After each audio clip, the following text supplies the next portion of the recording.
Dans cette nouvelle vidéo, nous allons comprendre les messages du solver.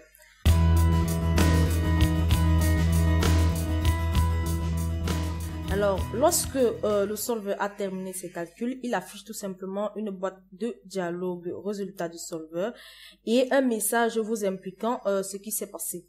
Donc, certains de ces messages sont simples, mais d'autres sont un peu critiques. Donc, dans cette vidéo, nous allons tout simplement examiner les messages les plus courants et donner leur traduction. Alors, si votre solver a trouvé une solution avec succès, l'un des messages apparaît. Donc, d'abord, premièrement, le solver a trouvé une solution. Alors, toutes les contraintes et conditions optimales sont remplies.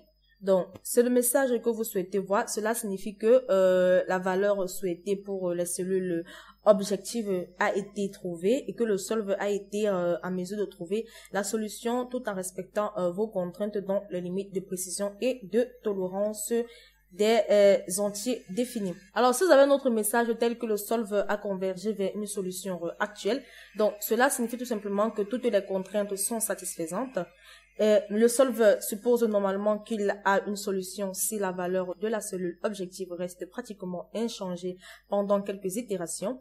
Donc, c'est ce que l'on appelle converger vers une solution. Alors, c'est le cas pour les messages du type le solver a convergé vers une solution actuelle, mais cela ne signifie pas nécessairement que le solver a trouvé une solution.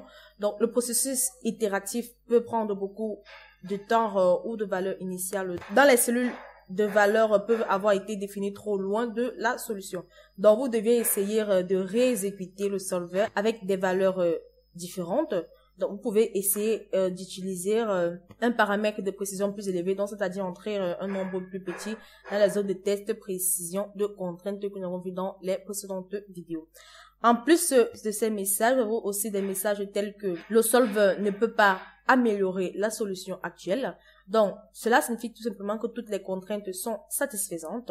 Le message vous indique tout simplement que le solver a trouvé une solution, mais que celle-ci ne peut être pas optimale. Donc, essayez tout simplement de définir un nombre inférieur à la précision ou si vous utilisez le moteur non linéaire GRGR, essayez d'utiliser tout simplement la méthode de différenciation centrale pour les dérivés partiels. Si le solver n'a pas trouvé de solution, l'un des messages suivants expliquera pourquoi. Donc, en plus, vous avez les valeurs définies des cellules ne convergent pas.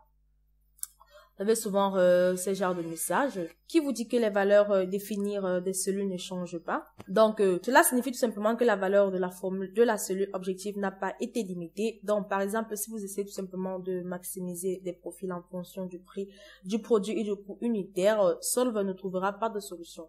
Donc, la raison en est que des prix toujours plus élevés et des coûts plus bas entraînent tout simplement les profils plus élevés. Vous devez tout simplement ajouter ou encore modifier des contraintes dans votre modèle telles que la définition d'un prix maximal ou de niveau de coût minimum tel que le montant des coûts fixés.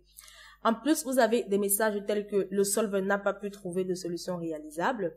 Donc, cela signifie tout simplement que le solver n'a pas pu trouver une solution qui réponde à toutes vos contraintes. Donc, vérifiez vos contraintes pour vous assurer qu'elles sont réalistes et cohérentes.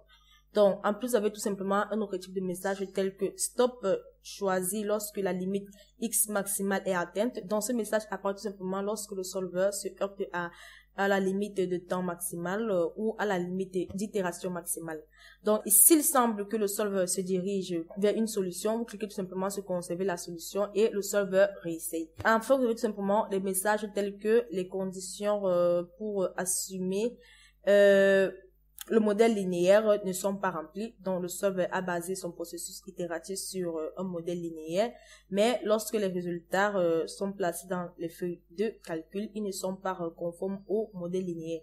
Donc, vous devez tout simplement sélectionner un modèle non linéaire GRG pour tout simplement essayer. Donc, voilà, voilà tous les messages qui peuvent apparaître au niveau du résultat de la solution du solver.